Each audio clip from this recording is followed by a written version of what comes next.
Hello and welcome to the Poetry Pea cast. And drum roll, please. It's our birthday. We're officially entering our 9th year of podcasting. I know, I can hardly believe it either.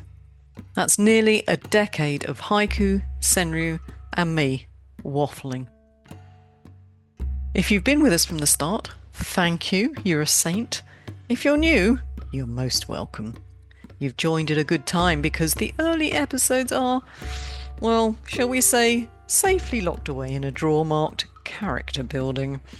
One day, when I've had enough coffee and maybe something a bit stronger, I might re-release a few.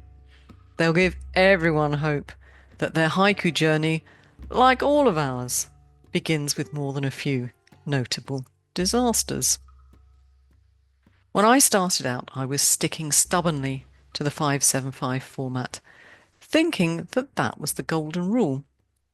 It took the gentle guidance of a number of people, especially Alan Summers, thank you, Alan, to help me embrace the contemporary approach. I'll pop a link to his Call of the Page website in the show notes if you want to follow that up. Speaking of celebrations, we've got another thing to celebrate.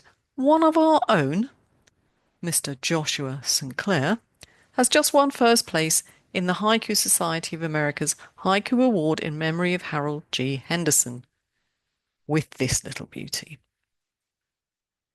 Dandelion chain. I weave myself into the meadow. Dandelion chain. I weave myself into the meadow. Big congratulations, Joshua. Well done. Now, since it's a birthday party, I thought we'd do something a little playful. A Senryu Pop Quiz. Yes, you're popping the editor's hat on today. I'm going to read you a series of short poems, haiku, senryu, and a few that might be neither, that we might controversially classify as micropoems. Your mission, should you choose to accept it, is to decide which is which. Or you could just listen to the poetry, I guess. But if you do decide to put your editor's hat on, nip over to the Poetry Pea website, where I'll print the poems and my assessment of them. And, you know, if you're watching this on YouTube, of course, you can read the slides along with me. Anyway, on the website, you'll see whether you and I agree, and you can send me a mail to let me know. There's no right and wrong, though, really. No gold stars, nothing to win. Today, it's all about sharpening your eye, and maybe your pencils if you're old school like me, and making editorial decisions. I'm going to give you the criteria I'm using. You'll remember them from last week. What? You didn't listen to last week? Shame on you. If that's the case, stop now and go back, because you're going to definitely be at a disadvantage. I'm going to start by giving you some criteria. These are some ideas from Klaus-Dieter Wirth. He said that a writer of haiku is an observer, that they speak from their own experience, they share their experience with us, they make a discovery and pass it on. They use their intuition, they are respectful in approach, and they focus on the present. And I'm going to add something else, which I'll talk about in a minute, but the writer of a haiku uses a meaningful kigo.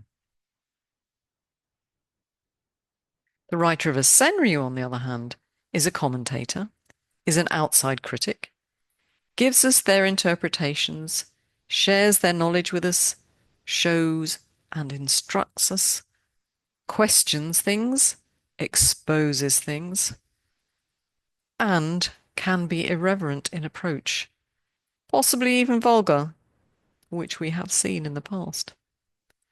They analyze things from a distance and can tend towards aphorisms.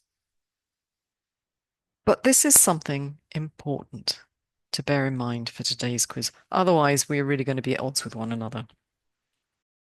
There are many schools of thought when it comes to haiku. I've covered some of the more influential schools coming out of the Japanese tradition. I've also looked at German language haiku. In the future, I promise I'll do more work on the more contemporary English language schools. But when you're thinking about today's poetry, remember this. The Poetry Pea school of haiku believes a meaningful seasonal reference is necessary in haiku. Not in Senryu, just in haiku. And I have one last piece of info to give you a helping hand. Anita Virgil wrote this. Simplistically speaking, if it is a man within the world, it is haiku. If it is the world within the man, it is Senryu. Took me a while to get my head around this one, so I'll read it again. Simplistically speaking, if it is a man within the world, it is haiku. If it's the world within the man, it is Senryu. So get comfy, get your poetic antennae twitching, and let's see if we can tell which of these little gems are haiku, which are Senryu, and which are perhaps just doing their own thing entirely as micropoems. Are you ready? Then let's begin. Number 1. Rose pruning. Hidden expressions in the wide brim hat. Rose pruning. Hidden expressions in the wide brim hat. Shizuku Tsukino. Poetry Pea Journal 224. Number 2. Honeymoon. The bees in our hair. Honeymoon. The bees in our hair. Nikki Gutierrez. The Heron's Nest. Number 3. Pinching wind. I shut my window to her parting words. Pinching wind. I shut my window to her parting words. Anju Kishore. Haiku Kata. Number 4. Leafing through an old address book. Autumn chill. Leafing through an old address book. Autumn chill. Tom painting from Frog Pond. Number 5. Freeing Granny from the Wolf. Woman's Shelter. Freeing Granny from the Wolf. Woman's Shelter. Susan Birch. Poetry Pea Journal.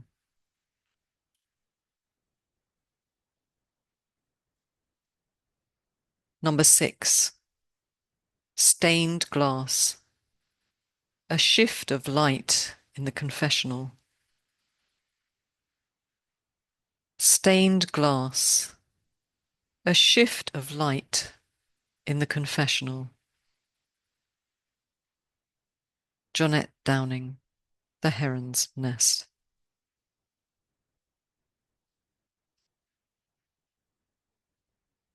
Number 7. Football stadium. The Neanderthals among us. Football stadium. The Neanderthals among us. Stephen A. Peters from Frog Pond. And eagle-eyed viewers on YouTube might have noticed that I am wearing my Crystal Palace strip today, because today Crystal Palace are playing a European competition game at home. It's our first season in Europe. And this is my lucky t-shirt. Can't take it off today. So, as this is coming out a wee bit later, you can check up and see how we did. Hopefully, my lucky t-shirt did the trick. But I don't think, in fairness, Stephen is talking about Crystal Palace fans, because obviously we wouldn't be seen as Neanderthals. But he speaks of a football stadium and he's writing in Frog Pond. So good chances are he's talking about American football chaps and chapesses and not British football chaps and chapesses. Anyway, let's not go down that route.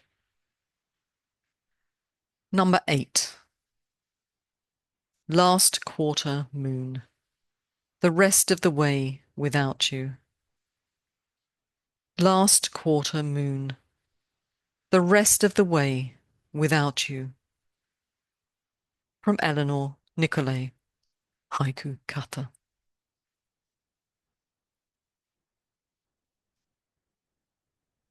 Number 9. Wanderlust. Tracing a finger through sprinkled flour. Wanderlust. Tracing a finger through sprinkled flour. David Green, The Heron's Nest. Number 10. Summer night. I grope my way to her heart. Summer night. I grope my way to her heart. Ernest Witt, Modern Haiku. Number 11. Mayflies. Casting a line the length of my lunch hour.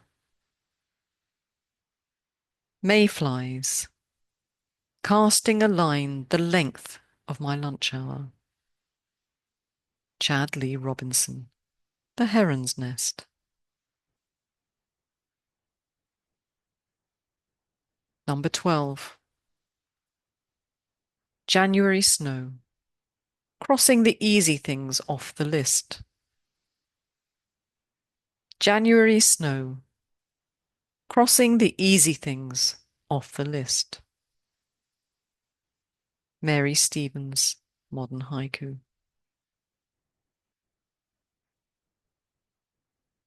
Number 13.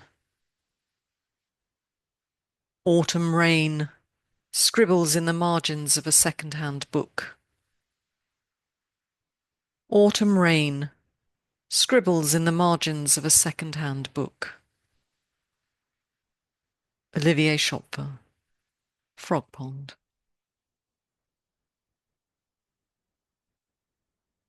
Number 14. Pressed flowers. The faded colours of her first date.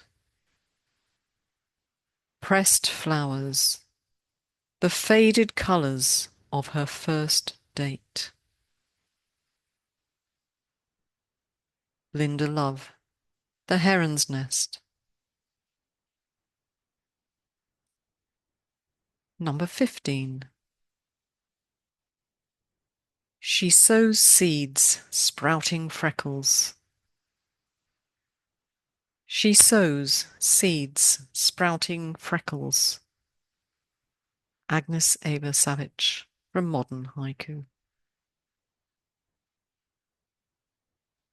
Number 16. Winter moon. Pulsating in silence, my dark side. Winter moon. Pulsating in silence, my dark side. Ivan Gassina, Heron's Nest.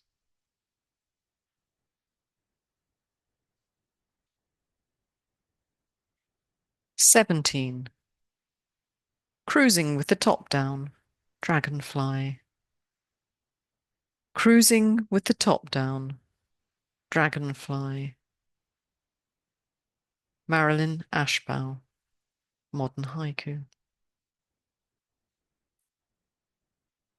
18. Post-deluge. A yellow glove clings to the broken branch. Post-deluge. A yellow glove clings to the broken branch. William Scott Galasso from Frog Pond.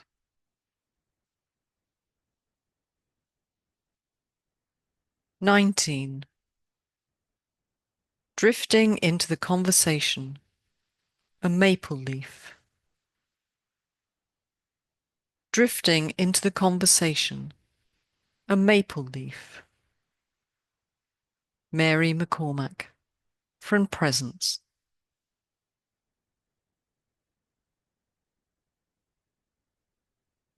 20. A finch through a fence link perfectly timed.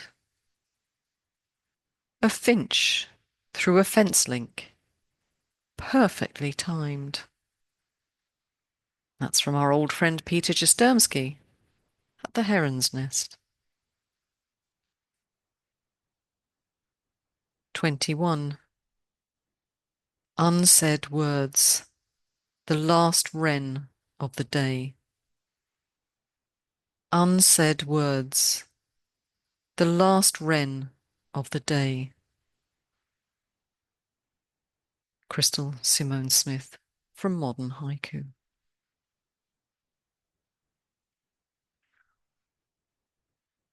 Two Little Ducks, number 22. Yes, I do feel a bit like a bingo caller doing this. So number 22. Mount Eden. We play hide and seek with the rain. Mount Eden. We play hide and seek with the rain. David Cox, Poetry Pea Journal. 23. Long ago war. A child shows the way through the minefield. Long ago war. A child shows the way through the minefield. Kevin Valentine from Presence.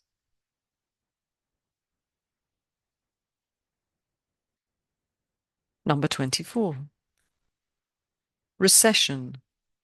The untended garden full of butterflies. Recession. The untended garden full of butterflies. Mira Rem from Frog Pond. 25. Frozen stream, this desire to be stilled. Frozen stream, this desire to be stilled. Kelly Sargent, The Heron's Nest. 26. Grandma's kitchen, putting her old teacup away with care. Grandma's kitchen, putting her old teacup away with care. John Hawkhead from Poetry Pea. 27. Family photo. One smile already fading as the shutter clicks. Family photo. One smile already fading as the shutter clicks. C.X. Turner. Haiku Kata.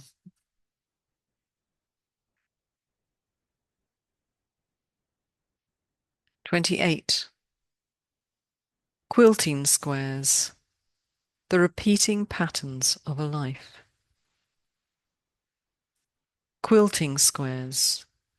The repeating patterns of a life. Angela Terry from The Heron's Nest. 29. Abstaining from thoughts of you. Lent. Abstaining from thoughts of you. Lent. Amita Paul, Poetry Pea. Number 30. Cold War. How I miss your warm toes. Cold War. How I miss your warm toes. Mohuam Maulik, Haitukata. 31. Sorting hat. Always the last to know. Sorting hat. Always the last to know. Ivanka Ettinger, Poetry Pea. 32. Temple stairway. I pause to breathe with the monarch. Temple stairway. I pause to breathe with a monarch. Manoj Sharma, Frog Pond. 33. Withering wind. He blames his cabbagey farts on the ghost. Withering wind. He blames his cabbagey farts on the ghost. Tracy Davidson, from Poetry Pea. I forgot to say at the beginning that all these poems come from 2024. I thought that might make it a sort of level playing field. So that's it for this week's birthday edition of the Poetry Peacast. I hope you enjoyed our Senryu Pop Quiz. How did you get on? Perhaps you're going to have to go back and have another think about it. Were your inner editor and your poetic heart in agreement? Or are you now muttering, oh, could be either or neither, over your cup of tea? Maybe you need something stronger. Don't worry. I'm sure you're in good company. As we went along, did you find yourself questioning, as I did, the number of poems that get published in Haiku and Senryu journals, which may be neither? What do you think? Have things improved since Shirani wrote back in, I think it was 2001, that maybe close to half of English language haiku, including many of the best ones, are in fact a form of Senryu? Now remember, we're not assessing for quality. I don't make a distinction in quality between haiku and Senryu. If you write a successful poem in either category, it's a quality piece of work. If, when I've been analysing, I've deemed a poem a micropoem, again, not a quality issue. It's about whether it falls into the haiku or Senryu category, and if it doesn't, well, off it shoots into micropoetry. Now, if you'd like to give us a little bit of a birthday present, here are a few things you could do. You could buy us a coffee, especially if it comes with a slice of birthday cake. You could become a member to help us keep making these episodes and the journals and everything else we do. Or if you're short on funds, but rich in enthusiasm, give us a shout out on social media. Tell your poetry pals, or leave a review wherever you listen, or a comment on YouTube, because honestly, they make a world of difference. And of course, hop over to the YouTube channel and leave your haiku or senryu in the comments under the video prompt. You might just find your work featured in a future show, or in the Poetry Pea Journal. Thank you sincerely for listening, and for writing and reading and being part of this growing, generous haiku community. Here's to the next 9 years of discovery and poems that say it all in so few words. And here's to Crystal Palace winning this evening, let's not forget that. So until next time, keep noticing, keep questioning, And as always, keep writing. And don't forget, if you have taken part in the quiz, nip over to the website, see if we agree, and let me know, because it would be quite interesting to do a follow-up to this podcast. Ciao.